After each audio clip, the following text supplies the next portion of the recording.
is step number 1. Cool. So we're going to count you down. 3, 2, 1. Hello, Rapelang. We are here today with Rapelang Rabana from Rekindle Learn. Very, very excited to be talking to you today. You can see that we've got a ton of things lined up, but we've got very little time. So I'm going to kick straight off into learning a little bit more about your story, about the amazing journey that you've had, and yeah, without further ado. So let me first ask you, because you went into computer science technology, and there's a lot of high school kids out there that when I speak to them, they're always wondering, you know, what should I study? I don't know, do I like technology enough to go study it? Is it the right avenue for me? So how did you decide to study computer science? Yeah, look, I can understand that confusion around what to study. Certainly for me, by the time I got to the end of high school, I just wanted a break from, life a bit. And I felt like I could do anything, doctor or law or whatever, because nothing jumped out at me. And I really just wanted to take a time out to just think. But gap years weren't so popular in my family, so my parents refused for that to happen. And my brother was at UCT at the time, and I asked him, look, mom and dad said I have to come, so yeah, come up with something for me, just as long as it's not accounting or actuarial science. Come up with something interesting for me at this point, because everything just looks the same to me right now. And he came up with a business science, computer science, and I thought, okay, that sounds interesting and unusual. Sure, well, we'll go for that. Wow, so someone else picked your career choice for you. That's quite phenomenal. Yeah, never a good strategy. But in a way, it shows the learners out there, the high schoolers out there, that, you can't really go so wrong. I mean, and I guess my follow-up question to that is, so there were all these different options for you. Did you ever have a point of time when you were studying or before where you were kind of thinking, is this a good choice? Yeah. Should I maybe have gone into one of these other options? Like, did you have any kind of wanting to back out feelings? Yeah, lots and lots of those. Look, by the time I got to UCT in that first year, there was lots of, oh my God, there's code on the wall. What the hell is that? Oh my God, oh my God. Lots of little panic attacks. And because of the business science inside the commerce faculty, you do get access to all of the other disciplines, accounting and economics and marketing, etc., and statistics and all those things. So, I started seriously exploring what should I consider switching to, because this stuff is different and hectic. I'd never seen code really. Computer science to me was just, typing on the computer. That's as much as I knew about it. And I thought, well, I'm a good typer, should be okay. Little did I know that it's a whole other language in and of itself. And I was seriously trying to back out in first year. But by the end of the first year, I kind of decided to stick with it, because after exploring all of the other subjects, I kind of concluded that I was going to have to spend so much time and so many years evaluating, reviewing, analyzing, auditing, all of this other stuff that other people had done, written by some old white guys that I'm never going to speak to. And this is a long system that I have to invest in. And computer science was the only one where, yes, there was lots of theory, but you are allowed to imagine something, come up with it, learn this thing called code and software, and you could literally inject something into reality that didn't exist before. And for me, that was a remarkable dimension. I was like, there's something to that. Mm-hmm. And it was just a little hunch that there's something different here. So I never got to the point of absolute clarity that everyone, hopes for, where, it's a voice from God, or there's a clear sun, or light at the end of the tunnel. There's none of those moments. And I think, we're misinformed that you get those things. It's lots of tiny little hunches over the years and you just need to be open to listening and following them, really. And what you're saying about computer science and technology being, well, programming especially, being able to satisfy this creator instinct in you. So that was what inspired you about computer science versus going into some of the other business disciplines where you kind of felt like they were more, standing back and watching as opposed to going out and doing and creating. And that's the power of technology. Yeah, exactly. Yeah, exactly. I thought with finance, oh my God, you move money around and it's called value creation, even though the net benefit to society is the same. I was like, I just don't understand what all of this effort was for. Yeah, so it just, yeah. I always used to think finance was just playing with zeros, really. That's what it felt like. Exactly what it felt like for me too. But so, Rapelang, you went into computer science as a girl. And now, I've spoken to lots of especially the younger grade 8 and grade 9 high school learners that are girls. And, they'll always tell me that they don't have any friends. These are the girls in IT. They don't have any friends that are girls that are doing IT. And so it seems to have quite a stigma, this industry. Now, you went into it, your brother picking your career for you. Did you have any worries about going into this male-dominated, career path? How did that feel going into that for you? I really can't say that I had that kind of inhibition deep down in my soul. And a lot of it really comes from how I was raised and my family and my own parents. I wasn't socialized with an idea that because of I'm a girl, there are things that I cannot do. And my own mother, had done electrical engineering and specialized in aviation, which was a heck of an achievement in the 80s. So, and she was, the only woman for most of high school and into the rest of her tertiary studies. Wow. And yeah. So, and then my family, I've got 2 brothers. I also don't have any sisters. But again, everything was quite equal in the sense that everyone was expected to cook and clean and do maths and science. And I guess the way my parents' perspective was, for as long as you've got those hands and feet and a brain, what do you mean you can't do it? Just work at it, spend more time on it. And that was the upbringing I had. That's if it's harder, it means you spend more time on it. That's the only logical way to balance it out. There was no such thing as it can't be done. And because my parents had, conquered so much themselves, they came from really poor backgrounds, secured scholarships, studied under far more strenuous conditions than I have. My dad was studying in Nigeria at the time at a very, poor scholarship.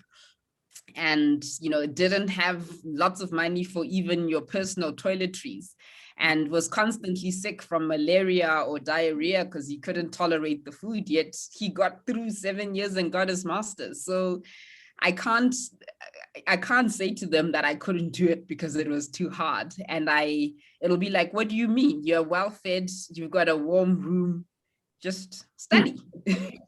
That was the attitude. So I didn't go into it ever thinking, am I going to be the only girl? It just never occurred to me.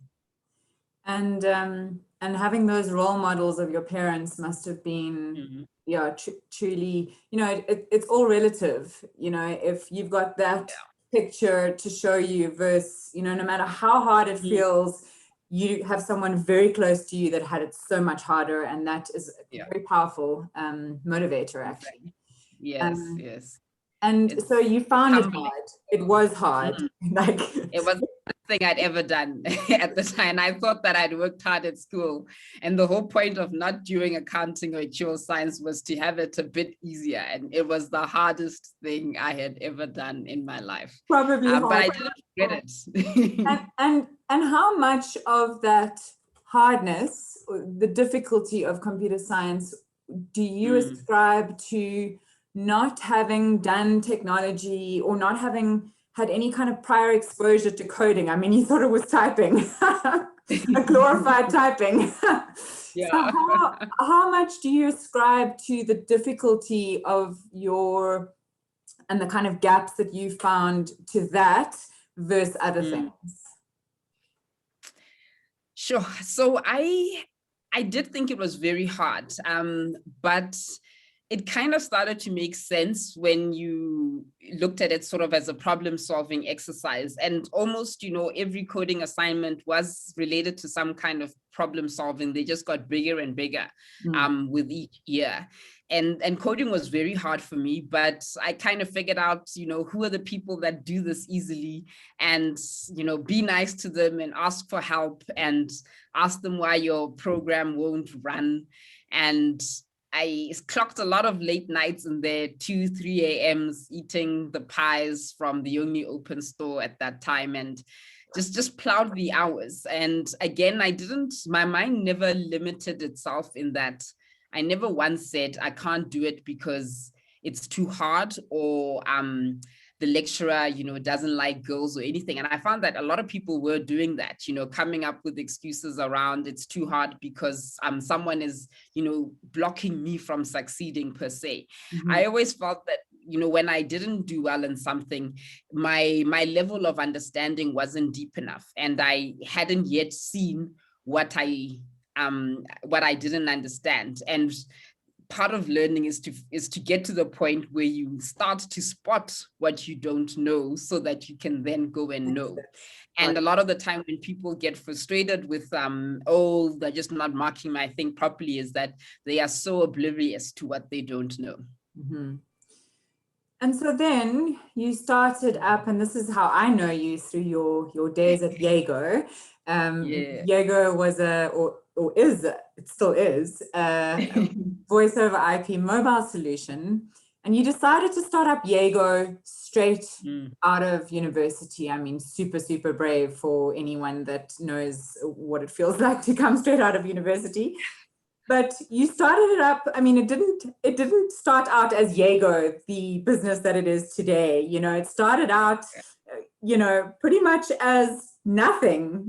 Tell us a little bit about that story, about how you and two of your colleagues, your co-students, how you went about starting it up, because it's a cool story. Yeah. It was quite a funny process, and not as intentional as one might like to imagine. I was very clear that I'm not getting a job. I was done with playing system after system from school to university, and getting into the corporate system was a dead no. So for me, it was very much a personal decision, in terms of saying to myself, I want to finally get to the point where I can decide how I spend my time and what I give my attention to. And I was clear that for me was the most important thing I wanted for this next phase of my life. And knowing that that thing that is your number one allows you to be more flexible on other things. And I find that often it's easier to take a risk and dive in when you're clear that this aligns with who you are right now and what you value the most. Then I'm willing to, take the risks on other areas. The lack of financial predictability and career, where that will land up, and all of that jazz. And luckily, I found a couple of other classmates that were also desperate not to get a job. And we started plotting. We set up our first meeting, and we discussing basically what could we do other than getting a job that would, keep our parents calm, so they don't have a panic attack that we're not getting a job. And we're like, let's start a business. Let's just start a business. That's something else that people do, right? And we're like, okay, yes, that's the best idea. And what was this business gonna do? We're like, we'll figure that out in the next meeting, but we're starting a business. That's the plan we're telling our parents right now. And that's how it started.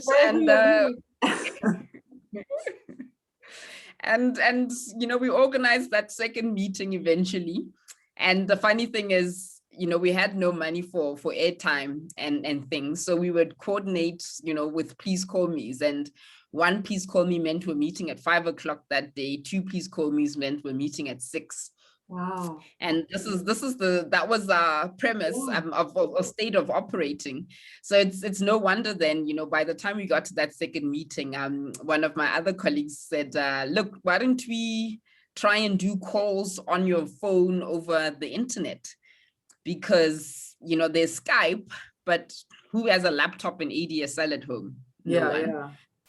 So can't we do this kind of stuff on cell phones? And 3G was just coming up, Wi-Fi not so common, and Bluetooth was kind of the popular thing at the time. So we started thinking, can't we just do voice over Bluetooth? So the first version of the application we were going to build was called Blue Voice as a result. And we graduated from UCT end of 2015, and we committed to come back middle of Jan and start working on this business, which is what happened. And by sheer miracle, everyone came back as promised, and we started working on this thing. And how long from idea, and I'm talking about that first meeting to say, okay, we think there's something here, to actually having a product? How long? And also tell me a little, give me a flavor, give us a flavor of what that journey was. Yeah, it was quite a transcendent experience. So what ended up happening is, we managed to get our parents to convince them to pay for our rent and food. And that was, key, because we had the mental freedom to now just sit in front of the computer and think. And we managed to hustle together a few cheap laptops and ADSL at the one guy's house, Lingi's house. And that's where we would convene every day to do the work, because we didn't have ADSL anywhere else. And we were all paying for that kind of ADSL there. And the two guys properly sitting around the dining room table. It's not the US, there's no garages. And then all of that jazz.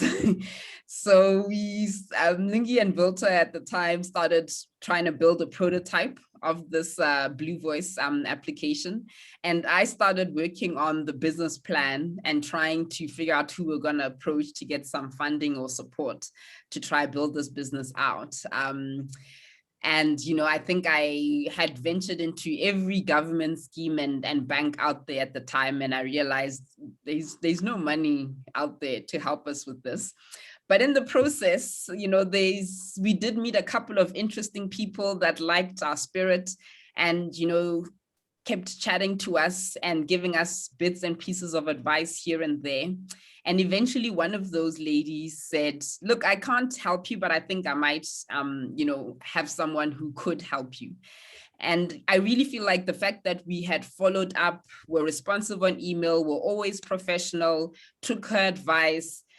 She felt like, these are solid kids that, deserve a leg up. And we take those little things for granted. There's so many people that ask for favors that never respond to an email, don't bother to organize their thoughts and share something. They expect, someone to almost lead them out of wherever they are to where they want to go. Exactly. And that ability to be proactive, professional, consistent, builds trust. And that's what you need when you're trying to tap into people's social networks.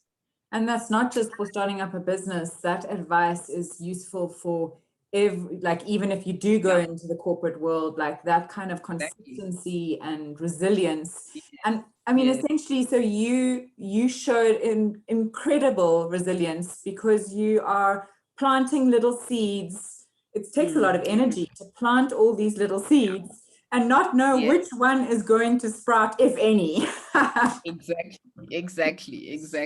So, but look, luckily some stars aligned. Exactly, and to do with the positivity that the three of you had to just keep on at it. Eventually, something is going to crack. And look, I mean, it was fun hanging out with smart people every day, exploring stuff.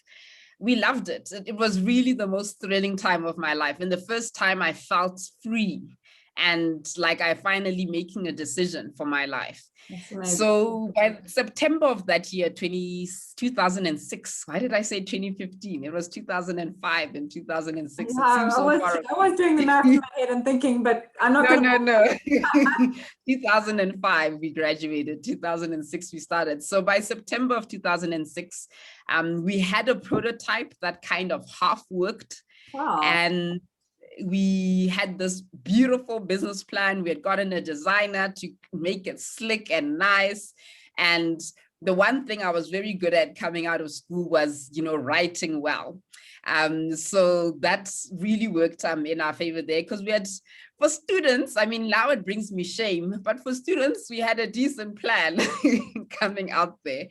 And this lady then introduced us to the gentleman that had founded Pastel Accounting many years before. And him and his colleagues, three of them, then decided to do our first angel round investment.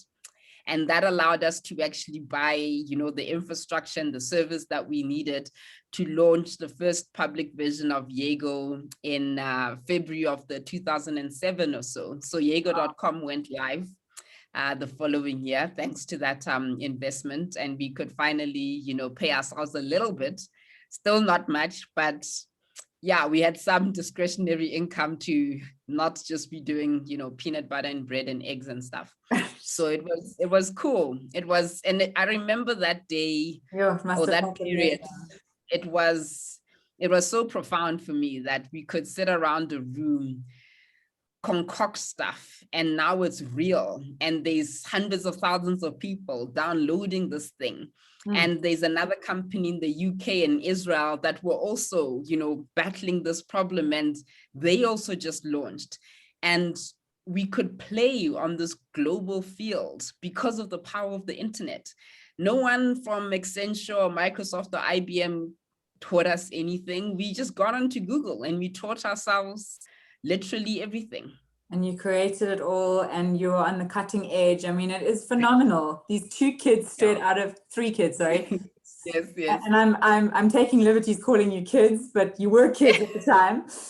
It is unbelievable. And also, I mean, I'm not going to go into it because we don't have a lot of time, but you were also battling a lot of personal growth, things that you were going through personally, and all of this through it must have been an incredible time of your life, incredible in good and bad ways. It was definitely a whirlwind. And yes, for me, a lot of people become entrepreneurs for different reasons. I mean, Lungi was probably an entrepreneur his whole life. He was selling computers throughout the whole of university. There was nothing entrepreneurial about me. I sucked at cake sales at school, which is the closest thing, it came to. I became an entrepreneur not because I'd always wanted to sell stuff. It was because I wanted to create a path that allowed me to have more agency, because I didn't want to have to stay stuck in almost a hamster wheel or a system that somebody else had created for their purpose. And that's what I needed personally at the time. And that's what spurred my thing or my growth. And for me, it's definitely always been led by higher levels of self-awareness and personal growth. And I do want to, I mean, we won't have time to go into it now, but I will want to share that Instagram podcast that you shared with me. Yeah, sure. Please do. Yes. I'd love to, because it's for those learners that are going through traumatic experiences in their high school, and there's so many that are. It's a really powerful story that I encourage everyone to go and check out. But and then you sold Yego 7 years later, I think it was. Yes, sort of about 7 years, a 7 year journey. Telfree bought Yego on 4 years before, so 3 years into it, about 2009 or so, and we stuck around for another 4 years. Built a whole lot of other cool telecoms products at the time, also very new, too new. In fact, I think we've always been far too early in the game. But, going into the telecoms industry took you quite far away from software, and product, which was, our real passion and interest. So after 7 years, it was like, I think we've put in everything we could have put in here, and it's time to yeah, do other stuff. Telecoms is highly regulated, lots of cowboy antics, lots of politics. It wasn't the product space we wanted to stay in indefinitely. So yeah, was burnt out, hadn't taken a real holiday in 7 years. And yeah, it was an important break. And yeah, then got back on the horse and rekindle learning. And Rekindle Learn, I mean, I can see your theme throughout, or at least since you've left high school, is all about, you know, owning your own destiny and creating your own destiny. And so it's only natural that you got back on the horse. Yes. It's the only thing I know how to do. Yeah, but it's amazing. And so what made you choose this horse of Rekindle Learn? Like, tell us a little bit about Rekindle and why you started it. Yes. What Sure. was the burning desire? Look, even in Jaeger, we had lots of ideas around how do we enable learning better on mobile phones, but you know, we couldn't focus on it at the time. So coming out, I was very clear from my first experience that there's no such thing as an easy business. There's no such thing as a shortcut to a way out. And whatever you do as an entrepreneur, you know, it's going to take everything out of you. And when you think it's taken everything, it's going to come back for another scoop and then another scoop. And if you're going to give, let it be for something you fundamentally care about. Then it just won't hurt as much. It will hurt, but it just won't hurt as much. And learning was that thing that had never left my mind.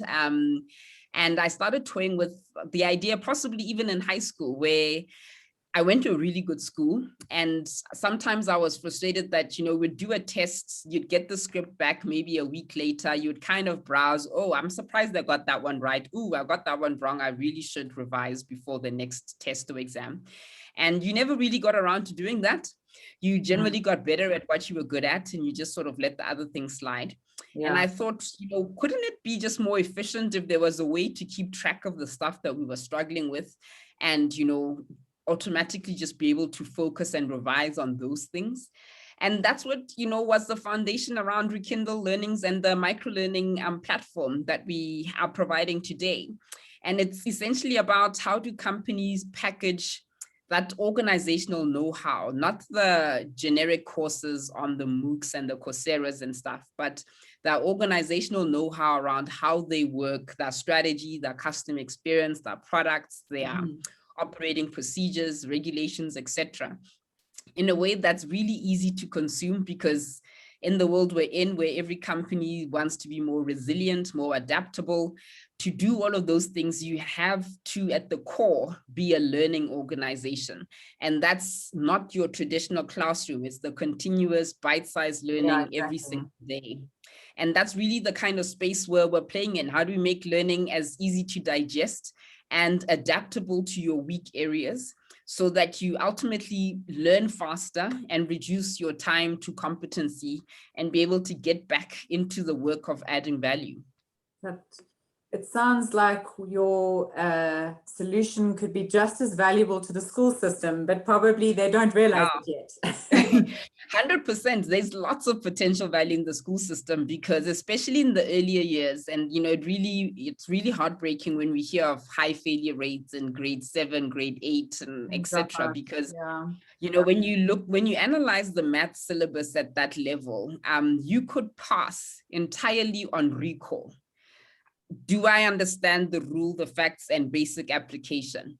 And there's different levels of cognitive, you know, thought in a subject. And at the lower grades in particular, there's a lot of level 1 and 2, which is the simpler stuff. The problem solving and complex application is actually a tiny percentage. So yes, we can harp on about how we want kids to be problem solving, but when they're failing at far more basic things than that.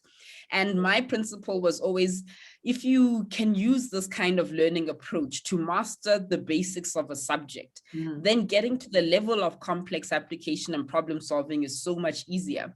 If you're trying to remember the log rule or whatever that other trigonometry thing was, you're not going to get to figuring out the question in time. But if it's on the top of your mind, you can actually shift from the battle of recalling to just actual execution of it. And it frees up the expensive resource, which is the teacher, to focus Yeah, on those higher order thinking and allow correct. technology and automation to just like get the Use the basics right. simpler So stuff. it makes Exactly. total sense to So me. yeah, we've pitched it a few times for as a reinforcement or homework tool. After class, how do you support that reinforcement and retention, and know as a teacher that people get the basics, so now we can get to the harder stuff.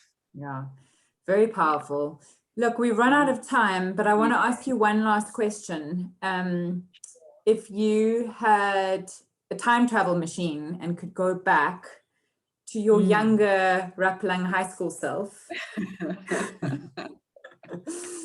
do you have a real burning desire to tell her something that would help in the journey to come? Sure. That maybe would be something along the lines of, there's no right or wrong path. The most important thing you can do is suck up all of the experiences, opportunities for exposure to expand your mind. And looking after your brain and opening it up is the most critical thing you can do for yourself at that age. So don't tell yourself things like, you can't, I'm not suitable for that, that's for boys, or that's for rich kids and stuff.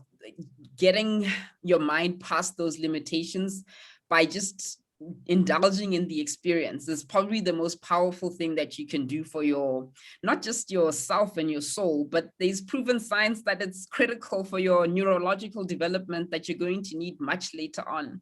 So immerse yourself in every experience you can get your hands on, and go with that. The clarity and the hunches will get louder and you will find it from there.